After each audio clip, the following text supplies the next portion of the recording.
They told me never to touch an alpha first. So of course I did. The roof is a cracked jaw of concrete biting into the wet night. Neon bleeds up from the old quarter in bruised colors, violet bar signs, a pharmacy cross that blinks, like a tired heartbeat, the white glare of a noodle cart lantern drifting under a black umbrella. Rain needles my cheeks, collects along my lashes, turns the city into a smudged watercolor that smells like iron and fried garlic and electricity. I'm not hiding. Hiding is small and quiet and asks permission to breathe. I'm waiting the way a stage performer waits behind a moth-eaten curtain, counting beats before. The drop: 1, inhale wet air; 2, check the edge for loose gravel; 3, remember not to die. There's a superstition in the clans. Omegas don't touch alphas first. It's about hierarchy and dignity and other charming antiquities. Touch creates claim. Claim creates trouble. And of all the things I'm good at, trouble is my personal brand. The first time I broke that rule, there wasn't even time to regret it. A corridor, white light, a tripwire humming like a throat about to sing. I grabbed him by the wrist and yanked him back through the arc before the grid cut on. My palm hit skin. Hot, damp. His scent slapped me in return. Winter smoke, pine resin, something like a blade rinsed in snowmelt. That wrist flexed. A pulse hammered against my fingers. His eyes lifted to mine. I let go, because I like living. But the imprint didn't. It stayed beneath my skin, like a ghost ring. Now the clans call it a mark, a Wolfmark. The kind that makes Alpha and Omega walk orbit around each other whether they want to or not. They named me a violation, then they named a price. I call it a dare I can't unmake. Thunder grumbles somewhere beyond the warehouses. The wind shifts, shouldering the rain sideways, and with it comes the faintest slice of scent I know too well. A thread, not a rope. Smoke-laced, clean, patient, knocks. He's in the city. He's on the hunt. And the hunt is for me. Showtime. I tell the broken sign bolted into the parapet. It answers in light fuzz, and then goes back to sputtering pharmacy pink. I push up from my crouch and prowl to the far corner, keeping low. The hotel roof used to be a place for rooftop bars and bad decisions. Someone left rusting footstools, a collapsed awning, a string of dead, bulbs that clack against each other in the wind like loose teeth. Below, the alley is a cut in the city's throat, slick asphalt, a river of trash, 2 cats arguing the constitution of a fishbone. Knox doesn't make cats argue.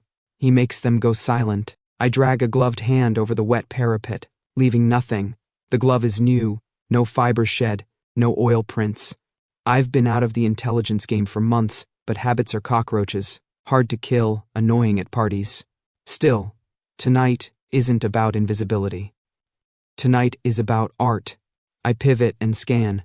The adjacent tenement roof is 20 feet away, a low concrete lip, begging for a land and roll. There's a rusted ductwork ladder bridging the gap if you never cared about knees. I care, but not that much. I can feel him drawing closer. The scent is clearer now, threaded with the metallic aftertaste of the rain. He's not in a rush. He never is. Knox hunts like a metronome, precise, inevitable, with all the time in the world pressed smooth under his thumb. Cocky, I murmur. The rain steals the word and smears it over the city. Memory hits sideways, muzzle flash in a sterile lab. The pop crackle of a static field arcing, the way it rakes the hair on your arms backward. My hand on his wrist. His breath catching, not fear, not surprise.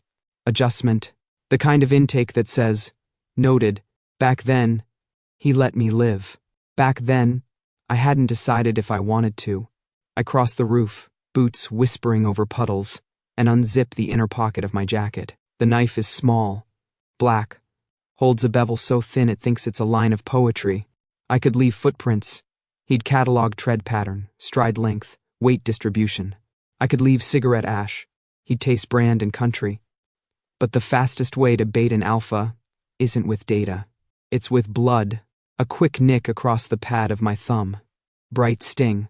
Heat. The first drop beads in the rain, stubborn as a ruby. I press my thumb to the concrete parapet. Twice, then smear. A diagonal slash like a careless signature. The rain pulls at it, dilutes it, drags it in thin pink veins toward the roof drain. Not subtle, not meant to be. "Come find me," I say, not loud. My breath makes a fragile cloud, and the city swallows it whole.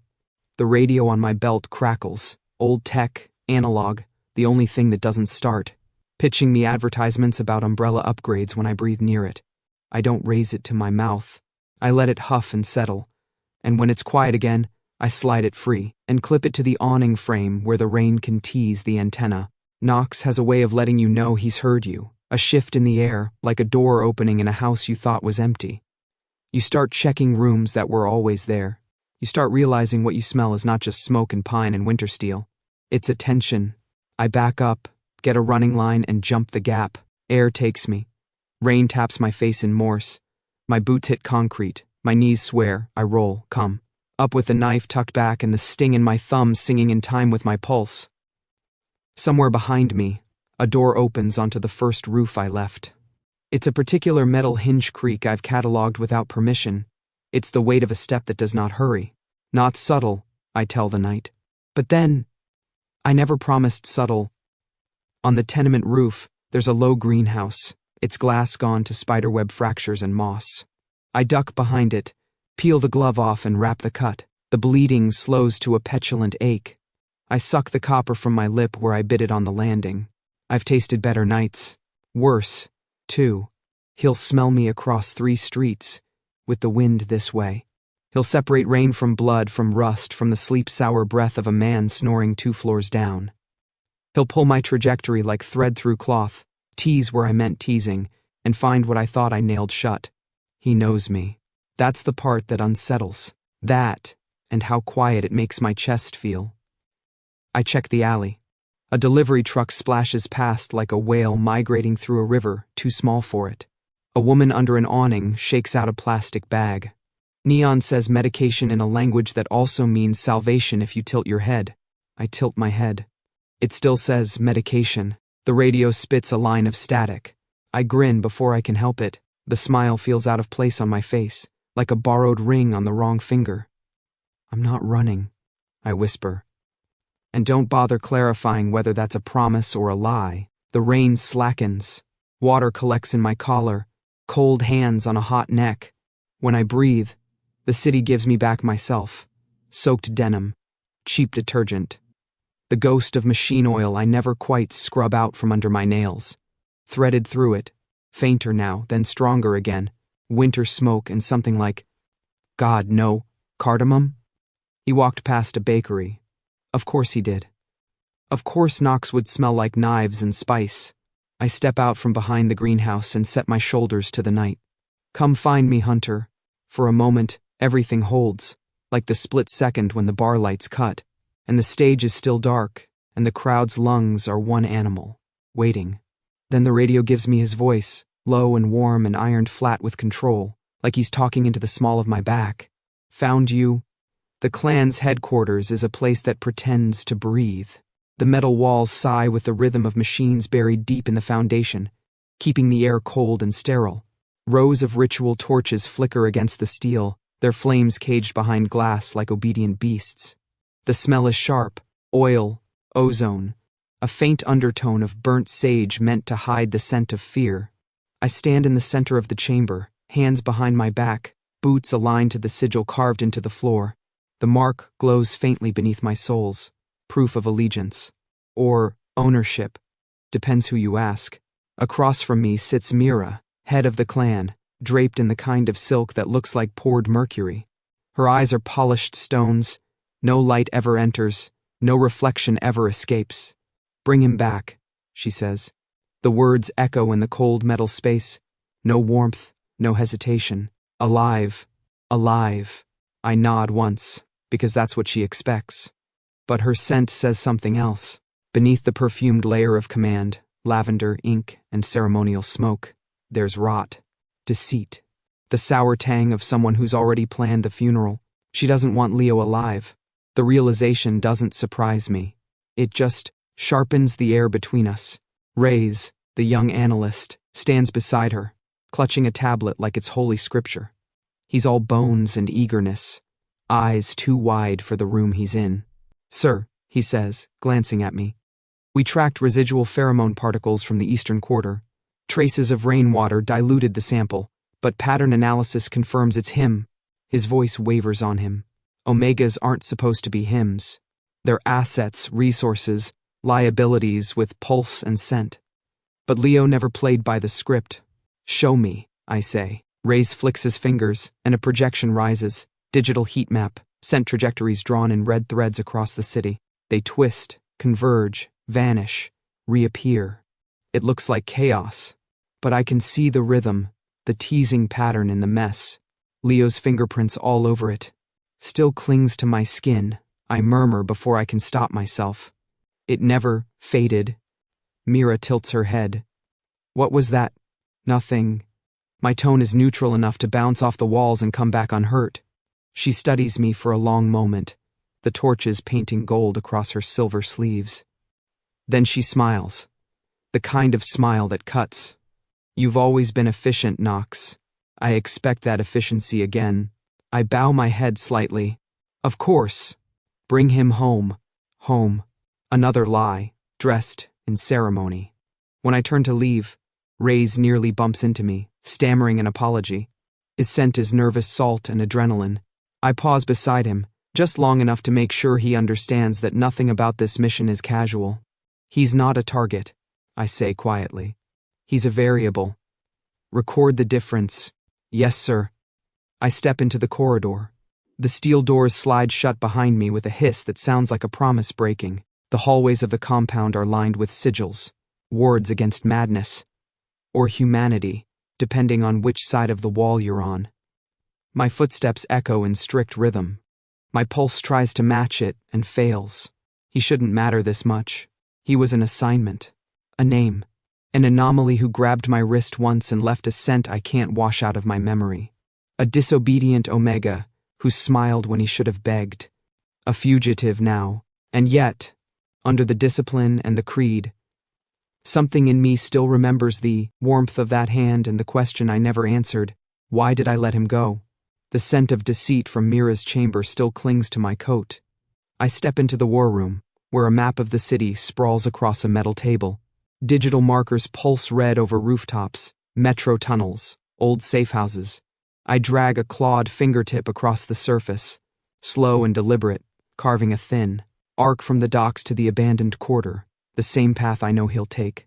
My claws leave faint grooves in the metal. The gesture is more instinct than intention, a hunter's mark. He'll see it eventually. He always does. The torches along the wall flicker as I speak aloud, voice steady, quiet. Orders say alive. I press my thumb into the fresh scratch, feel the bite of steel, the taste of blood behind my teeth. But I hunt by my own rules. For a moment, the air trembles, like the city itself draws a slow breath. I close my eyes, catching the ghost of his scent again. Wet asphalt, iron, rain, defiance. It threads through the cold like a pulse trying to find mine.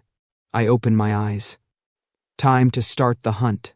The subway at night smells like ghosts and engine oil. The lights flicker in a heartbeat rhythm. 3 seconds of dim amber, 1 second of blackout. Enough to make the rats nervous and the cameras blink like tired eyes.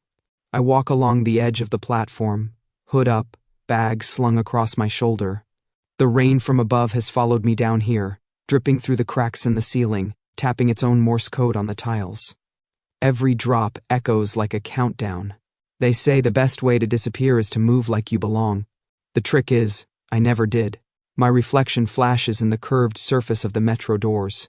Wet hair, the faint bruise at my jaw, the look of someone who should have run farther but didn't. My pulse keeps time with the train approaching. Low, metallic, familiar. I swipe a transit card that shouldn't exist anymore and step onto the train. A few passengers glance up, catalog me, decide I'm no threat. One old man's nose twitches. He's probably beta. Just enough instinct to sense that my scent doesn't match the rain. Good. I want him uneasy. I want them all uneasy. I lean against the door and pull my phone, watching the static glitch on the signal. Knox's interference field must be live already. Jammed frequencies, silent cameras. He's always first to kill the lights before the hunt. Always precise. Always polite. The tunnel walls blur into dark veins as the train lurches forward. I drop a packet the size of a matchbox onto the floor, let my heel crush it casually. Inside, a simple decoy transmitter. It'll bleed my signature for an hour, enough to paint him a false trail. Intentional mistakes, scattered crumbs. Let him think I'm slipping. When the train stops, I'm already gone, off between cars, through a maintenance door, up the rusted stairwell that smells like piss and memory. The city greets me again in broken neon. Old cameras hang above the alley like dead insects. Most don't work. The ones that do, mine now. I patched into them weeks ago. Every flicker shows me a fragment, a man in a dark coat moving 2 streets away, the shimmer of silver along his wrist where the clan insignia hides. He's closer than I thought. Perfect. I cross a puddle that mirrors a sky too dirty for stars and duck beneath a flickering sign that reads, Lunar Diner. Inside, a jukebox hums to itself, playing something that was old before I was born. She's waiting at the counter. Kira. Same sharp eyes, same short black hair, same permanent expression of someone who can kill you or buy you coffee depending on how you say hello. Nice to see you too, I say, sliding onto the stool beside her. Her jaw tightens. You shouldn't be here. I'm everywhere, Kira. Haven't you heard? I make the news. She doesn't smile. He's closer than you think. That earns a real grin from me. Good. I was starting to miss the sound of his steps. Her hand twitches toward her pocket. Not for a weapon, for the comlink. Always the professional. I grab her wrist before she can tap it. Don't, I say softly. If you tell them you saw me, you'll never stop smelling smoke. She jerks free, glaring. You think this is still a game? It's always been a game, I say, standing. You just never liked losing. When I push open the door, the night has shifted. The air tastes colder, sharper. The neon hum seems to hush, like the city itself is holding its breath. Across the street, on a crumbling wall, 4 parallel gouges streak through the grime, clean, deep, fresh, a claw mark. His calling card. My laugh escapes before I can stop it. Subtle as ever, somewhere behind me, the static in the radio on my belt stirs. I unclip it, thumb the dial. The channel is dead, but not silent. A whisper of air, a low breath, then a voice that knows exactly how to slip beneath skin. Knox, you're bleeding. I look down. The cut from the roof, reopened, red blooming through the fabric, a small, precise wound, singing in time with his words.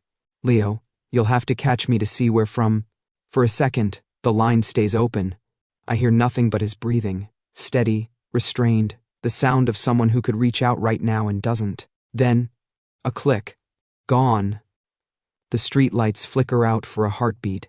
I take the cue, dart down into the subway again, past the authorized personnel-only sign, my boots slapping the damp steps. The tunnels down here don't have cameras, just echoes and heat.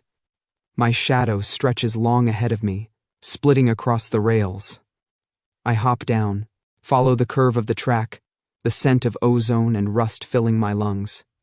Behind me, faint and deliberate, another step. He's here. I don't run this time. Not fast, just enough to make him keep pace, to keep the distance tight, the tension taut. The game has begun again. When I reach the next platform, I leap up and cross to the far end, letting the train thunder between us. Its lights strobe across the tunnel. White, black, white, black. And in one of those flashes, I see him. Tall, still, watching. The moment stretches like wire about to snap. I raise 2 fingers to my temple in a mock salute, then turn and vanish into the dark maintenance corridor beyond the platform. The sound that follows isn't words, it's laughter, mine, echoing against steel until the train swallows it whole. When the last carriage passes, Knox steps onto the platform. The torchlight from the emergency lamps catches the pale scars along his hand. He looks down at the blood smeared on the wall where my shoulder brushed it. Close enough to touch, but not yet. The rooftops breathe under the rain. Old buildings exhale steam through cracked vents. the city coughing light through puddles of neon and fog. Somewhere below, the traffic hums like distant thunder, but up here, it's only the sound of boots against wet stone, of breath meeting wind, of the chase tightening its teeth. I leap across a narrow gap between two roofs, land hard, almost slip, and laugh. The echo gets swallowed by the storm. My pulse burns in my ears, my jacket clings to me like a second skin, heavy and cold. He's close. I can smell the winter smoke again, under the scent of ozone and iron. The rain turns everything into silver ghosts. My shadow flickers over chimneys, antennas, cracked tiles. I don't look back, I never do, but the hair at the back of my neck rises anyway. Instinct doesn't lie. He's behind me, one step slower than the wind. I vault over a pipe, grab the ledge, fingers slip on the slick concrete. The drop below is a hungry mouth of alleyways, 100 feet down to the broken lights and trash-stained rainwater. My boots skid. For a second, gravity reminds me who's boss. Then a hand catches my wrist. The grip is iron, steady, alive. Heat pulses through my skin like a heartbeat I can't claim as my own. Knocks. I freeze. The rain runs between our hands, dripping from his sleeve to mine, a single line of connection. His coat clings to him, dark and soaked, collar open enough to show the skin at his throat, pale, marked with the faint shimmer of the Wolfmark that binds us both. His scent hits me full force, wet fur, storm fire, the edge of frost that shouldn't be human. I meet his eyes, cold, gray, too clear to belong in this world. For a heartbeat, the city disappears. It's just us and the sound of rain. If you want me dead, I say, my voice rougher than I mean it to be, do it now. He doesn't move, doesn't blink. The muscles in his jaw flex. Once. I don't want you dead. I laugh, breathless. The wind steals half the sound. Then what do you want? His fingers tighten slightly. Not enough to hurt, just enough to make me feel the choice in it, the power of not letting go. His gaze flicks down to my wrist, the pulse beating against his palm. To understand why it hurts. Something in the air breaks when he says it. Lightning cracks, painting both of us white-blue for half a second. Two silhouettes bound by a thread of storm. He looks at me like he's reading a language no one ever taught him, and I realize he's shaking. Not visibly, not enough for anyone else to see, but I feel it. The tremor where our skin meets. The rain falls harder, washing the heat from my face. You're bleeding, he says quietly. Always, I answer. For the first time, his mouth almost curves. Not a smile, a ghost of one. Then he releases me. My body drops the last few feet before I twist, catch a drainpipe, slide down, land in a crouch on the lower roof. My knees sting, my palms burn. Above me, he's still standing at the edge, rain carving rivers down his face, his coat whipping like a torn flag. I could swear he looks lost. The wind changes direction, bringing his scent back to me again, sharper now, like smoke from something still burning. For a second, I almost climb back, almost. Instead, I whisper up to him, though I know he'll hear it anyway. You'll never catch me if you keep hesitating. Then, I run, through the rain, through the blur of lights and rusted vents, until the world becomes a streak of motion and thunder. Behind me, silence, no footsteps, no pursuit. I stop under the neon flicker of an old billboard. My lungs ache. My heart's still somewhere up there with him, I think. The rain slides down my temple, over my lips, and it tastes like metal and memory. He let me go, not because he lost me, because for the first time, he wanted to. And somewhere above, on that same roof, Knox stands in the rain, eyes closed, breathing in the faintest trace I left behind, and doesn't move. The hunter has found the trail, and chosen not to follow. The bar down by the docks still smells like the sea died in it a century ago. Salt, oil, and the kind of whiskey that peels paint. The neon sign outside blinks between open and ope, like it's running out of hope halfway through the word. Kira waits at the back booth, her coat dripping rainwater onto cracked leather. She looks like someone who's trying not to shake. Her scent, coffee, stress, metal, is all wrong. Too clean on the surface, too bitter underneath. I sit across from her without asking. The table between us is scarred with initials and cigarette burns, one of them shaped like a claw mark. Mine, maybe. I don't remember. You've been busy, I say. Her eyes flicker. I'm still with the clan. That's not what I asked. A pause. The jukebox stutters through a song nobody's listening to. The bartender glances once and then finds something fascinating in the sink. Kira folds her hands. You let him go again. The way she says it, it's not an accusation. It's disbelief. Like I've broken a law older than gravity. I lean back. Watch the rain smear itself down the window. You think that's what this is about?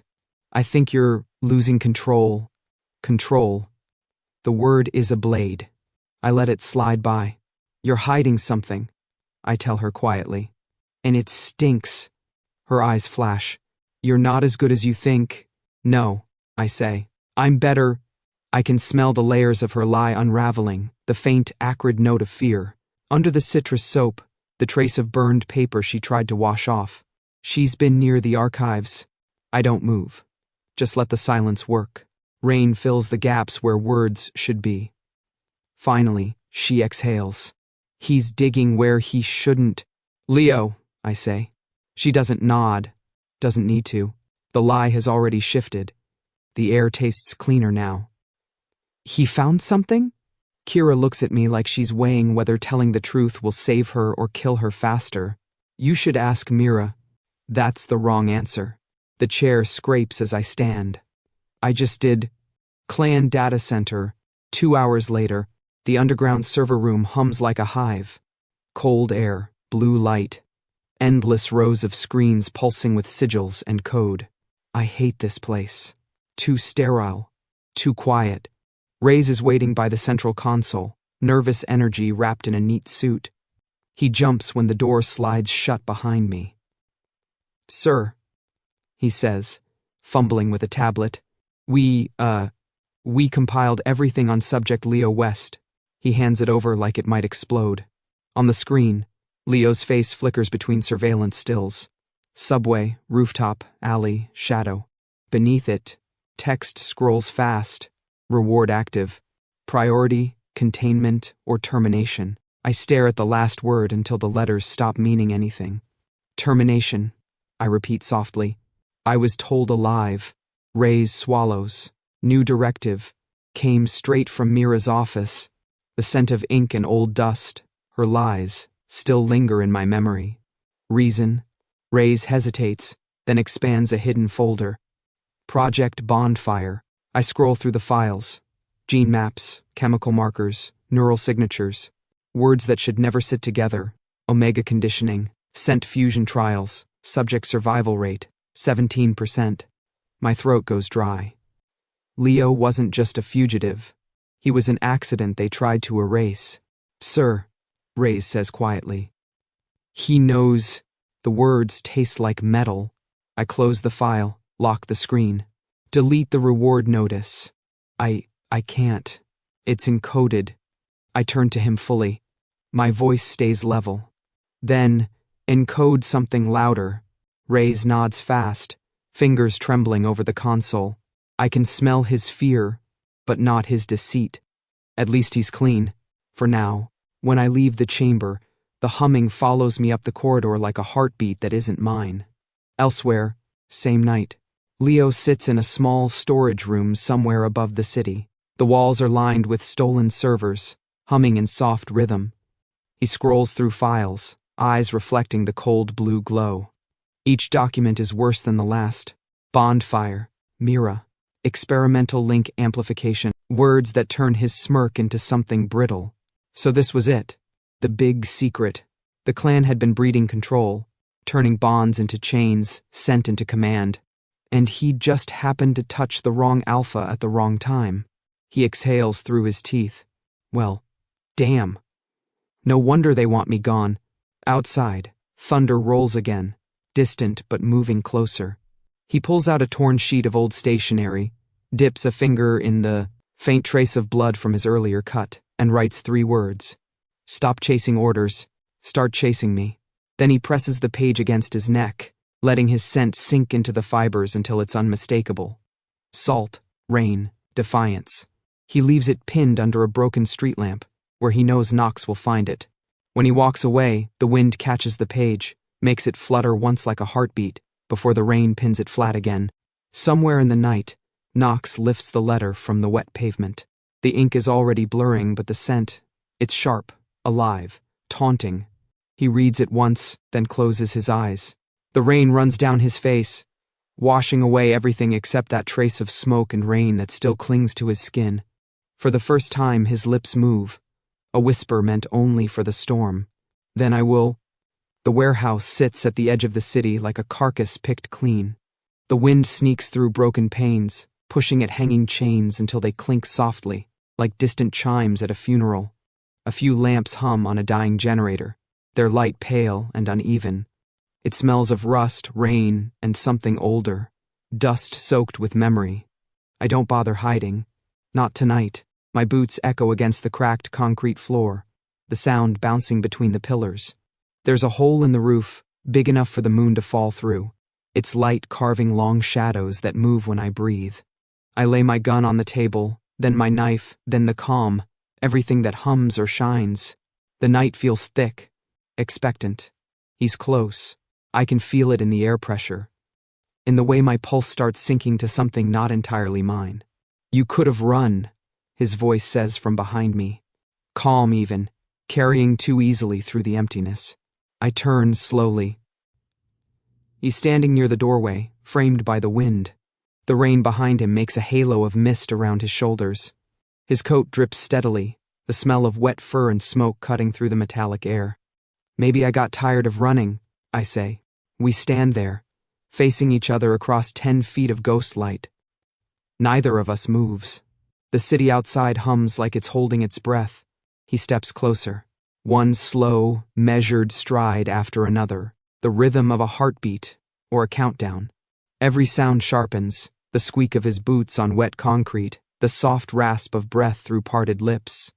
When he's close enough, I can see the droplets clinging to his lashes, catching the faint glow from the lamp behind me. The scent between us collides, smoke and salt, rain and heartbeat. It hums, electric, somewhere in the back of my skull. He stops when we're barely a breath apart. Up close, he's not the myth the clan whispered about. He's just a man carved out of restraint, with eyes that look like they forgot what warmth is supposed to feel like. You're bleeding, he says, as if that matters. I know, I answer, voice quieter than I intend. You always find me when I am. He doesn't smile. He never does. But something in his jaw softens. For a moment, we just breathe the same air. The storm fills in our silences. The flickering lamp buzzes above us like a nervous insect. Then, before I can stop myself, my hand moves. 2 fingers, tracing the air until they touch the side of his neck. Right there, the place where I left it.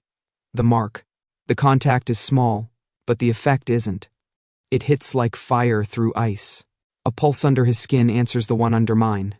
The Wolfmark burns awake between us, not pain, but recognition, an echo of the first time, the bond humming like it remembers what we tried to forget. He inhales sharply. His hand twitches toward his sidearm but stops halfway. I can feel the tremor in the air, in his breath, in my own throat. Still hurts? I whisper.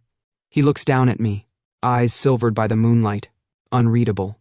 It's not supposed to. I know. My hand falls back to my side. The heat lingers, traveling up my arm, burning behind my ribs. We both step back at the same time. It feels like tearing fabric. He drags a hand through his hair, the movement uncharacteristically human. Why did you stop? He asks. Maybe, I say. I wanted to see if you'd still catch me. His expression shifts. Something cracks for half a second, then seals again. And did I? I shake my head. Not yet. The wind blows through the gaps in the roof, scattering a thin veil of rain between us. I can taste metal on my tongue, like blood and thunder. For a long while, Neither of us speaks. The warehouse hums, the chains sway, and the air feels too small for both our hearts. I finally turn, picking up the gun from the table, sliding it back into its holster. "You'll follow," I say without looking at him. "I always do." When I glance back, he's still standing in the same spot, watching me with that quiet, unreadable stillness, the kind that feels heavier than rage. For some reason it makes me smile. "Don't take too long," I murmur, and start toward the side door, the one that leads out to the rain. He doesn't stop me. As I step into the night, the storm rushes over me again, cool and relentless. My heart feels like a drum someone else is beating. Funny, I think, watching the water run down my hands. I used to think being caught meant losing. Now it just feels real. Behind me, I hear his footsteps move once, then stop. The bond hums low, fading back to silence. We both know it won't stay that way for long. Next time, someone won't walk away. The past smells like iron. Not metaphorically, literally. The air in the old lab was thick with it, sharp and metallic, clinging to the back of the throat. Every surface was cold steel, every corner humming with old power. The lights flickered in thin, feverish lines, half the bulbs already dead. A year ago, this place had still belonged to the clan, a testing ground for weapons, tech, and whatever else Mira liked to dress her secrets in.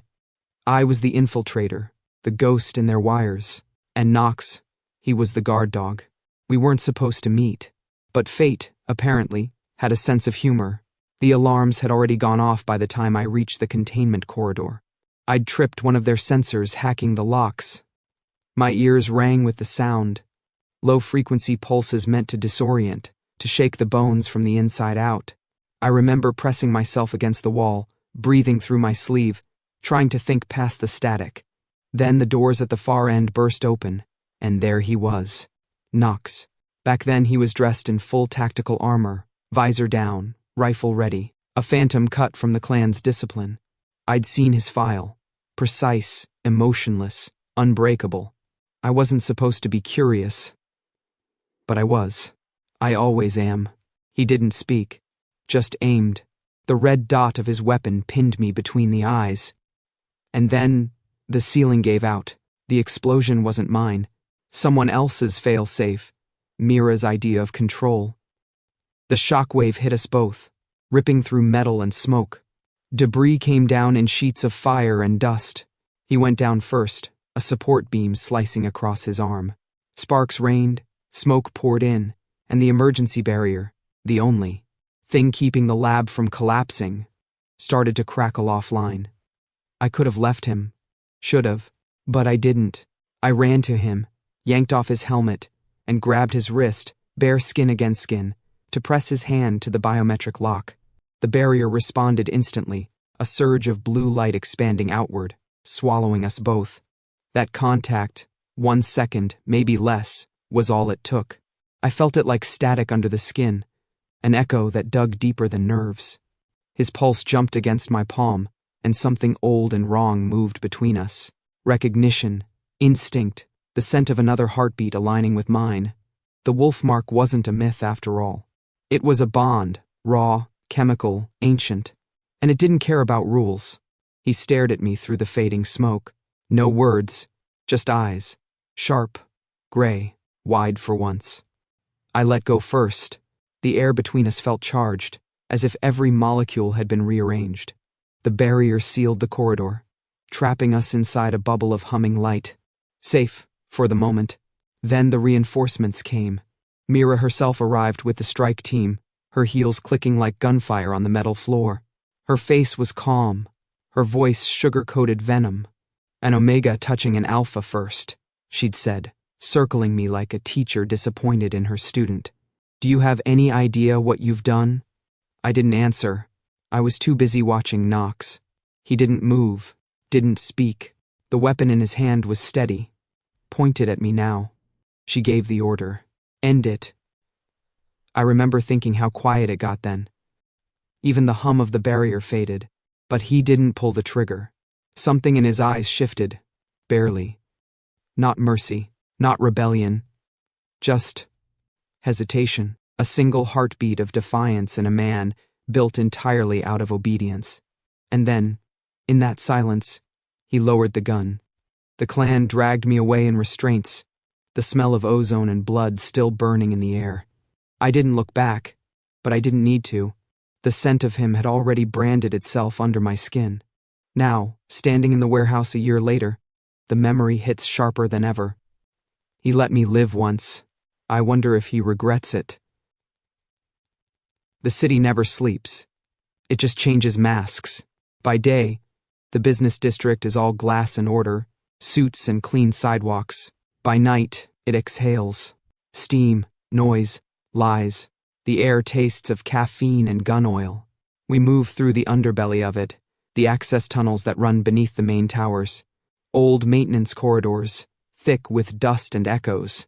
Pipes rattle overhead, neon leaks down through the grates, painting us in stripes of blue and red. Knox moves ahead, silent as gravity.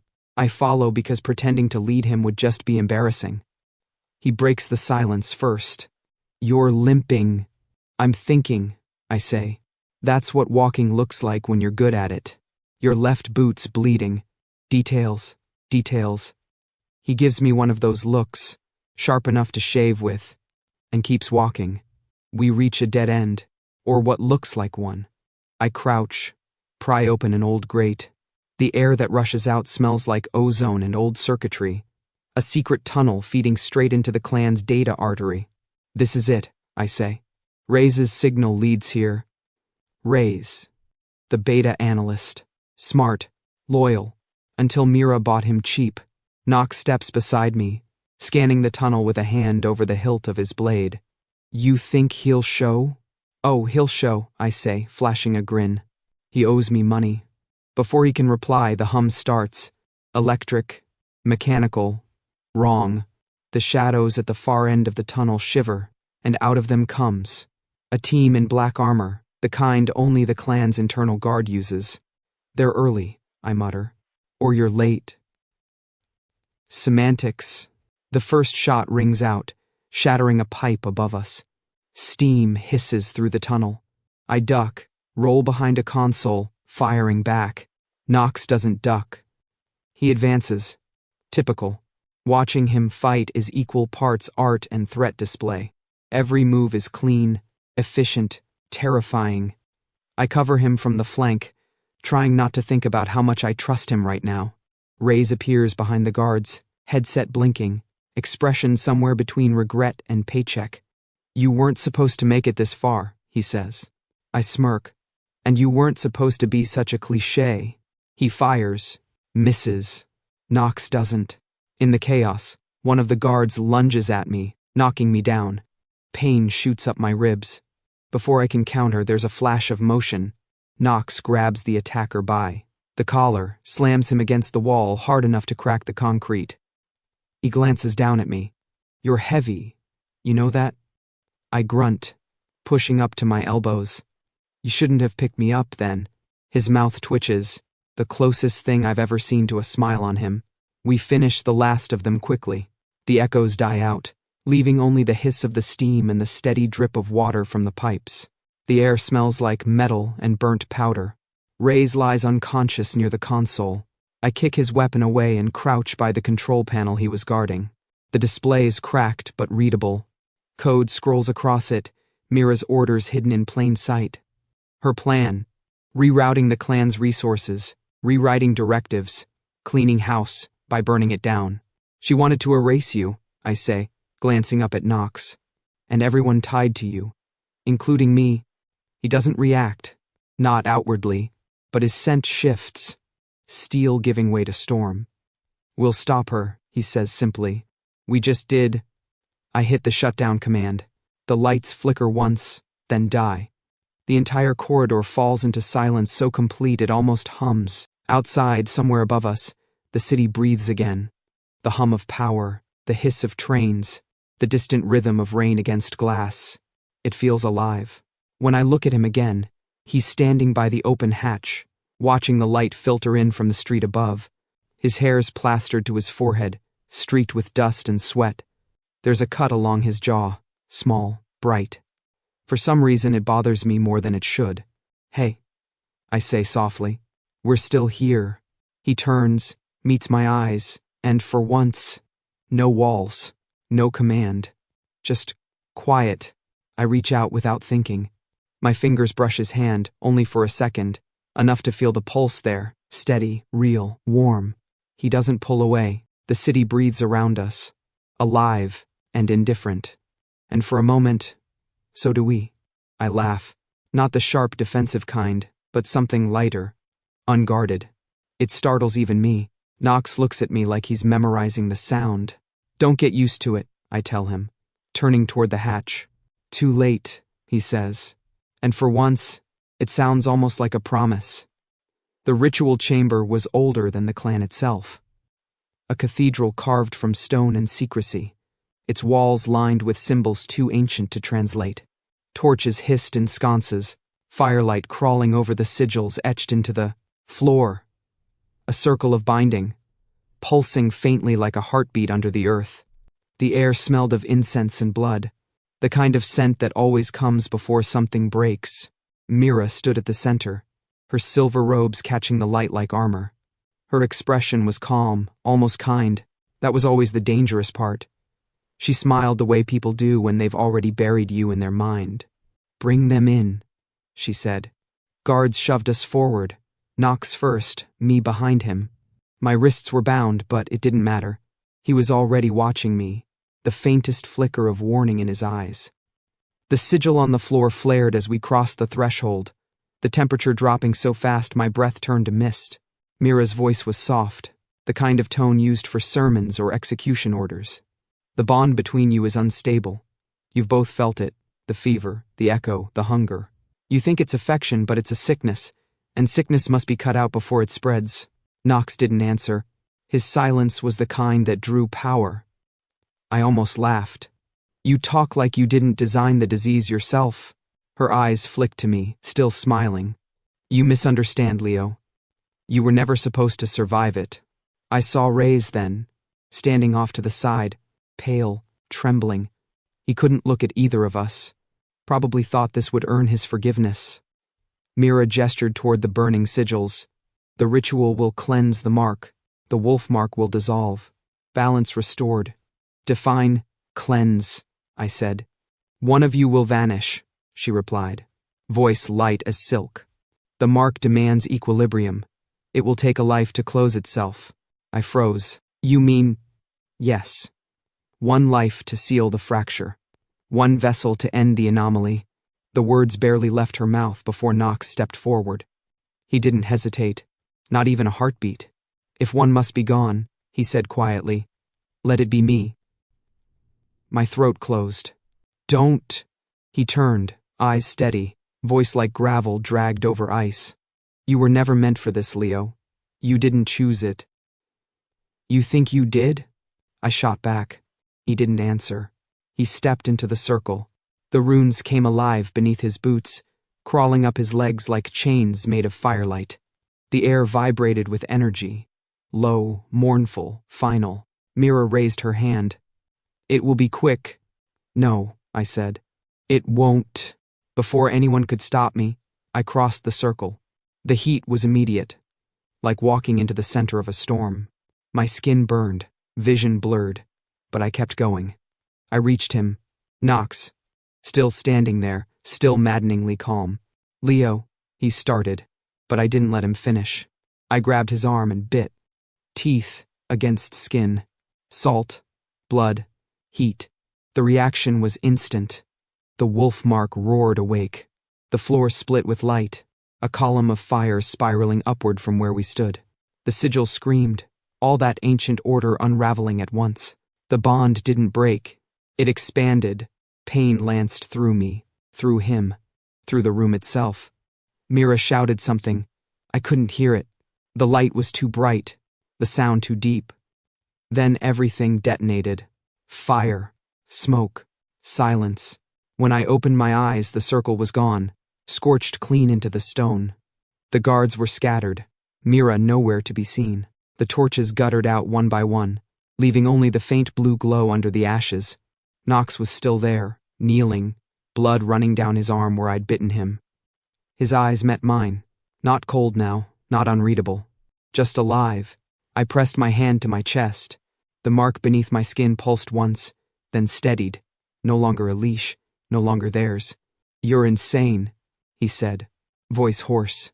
"Probably," I breathed, smiling. "But now you're stuck with me." The ruined sigil still glowed faintly around us. No longer the clan's property, but ours. Rewritten, claimed. Outside, the first wind of dawn swept through the broken chamber, carrying away the smoke. The bond hummed between us. No longer a curse, no longer theirs to break. The Wolfmark lived, not as punishment, but as choice. The road is empty except for us and the sound of water whispering under the tires. The storm has passed, but the world still drips. Leaves trembling, puddles, stretching into mirrors that flash pale gold with the first light of dawn. I gun the throttle, and the old motorcycle answers with a low growl that vibrates through my spine. The air smells like rain, mud, and metal. Clean, sharp, alive. Behind me, Knox's hands rest on my waist, steady, unyielding, but not tight. Just there, like a reminder. I can feel his warmth even through the soaked fabric of my jacket, the rhythm of his breathing syncing with the hum of the engine. The road snakes through green hills still half asleep, mist curling low over the grass. The city is a memory behind us now, its smoke, its lies, its burning sigils buried in the dark. Still planning to chase me? I shout over the wind. There's a pause. I can feel, more than hear, his chuckle. A low vibration against my back. "Only if you promise to run slow," he says. I grin so wide it almost hurts. "You think I ever do anything slow?" "Sometimes," he says, leaning closer so his voice brushes my ear. "You stop." That earns him a laugh, carried off by the wind. The world smells new. Every breath feels unfiltered, untouched by the clan's machines or Mira's lies. The mark under my skin is quiet now. No more burning, no more command. Just a steady pulse, a heartbeat that answers mine when it wants to. I downshift, letting the bike roll slower along a stretch of cracked asphalt bordered by fields. Birds start singing somewhere in the mist, hesitant, like they're not sure the world survived the night. We did. Knox's hand tightens slightly, not enough to cage, just enough to say, "I'm here." He doesn't talk much, never has, but the silence between us feels full now, not empty. I glance at the horizon. The sun breaks through the clouds in a spill of pale fire, turning the wet road into a river of light. I tilt my head back just enough to catch the warmth on my face. "Feels strange," I say quietly. "What does?" "Not running." He doesn't answer right away. When he does, his voice is calm, certain. "Then we'll ride instead." I roll my eyes, though he can't see it. "That's almost poetic, coming from you."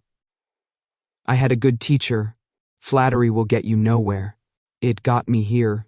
The engine purrs beneath us. The world opens up, and for once there's no one following, no one hunting, no one watching through glass and wires. Just road, rain, and choice. I take a curve, lean into it hard, and feel him shift behind me to balance. His hand slides, fingers brushing over my ribs. Accidental, maybe, maybe not. The contact sends a spark down my spine, but it's not the Wolfmark this time. It's just us.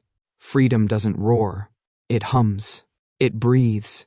It laughs under its breath and smells like wet earth and exhaust and the warmth of someone who stopped being your enemy a long time ago.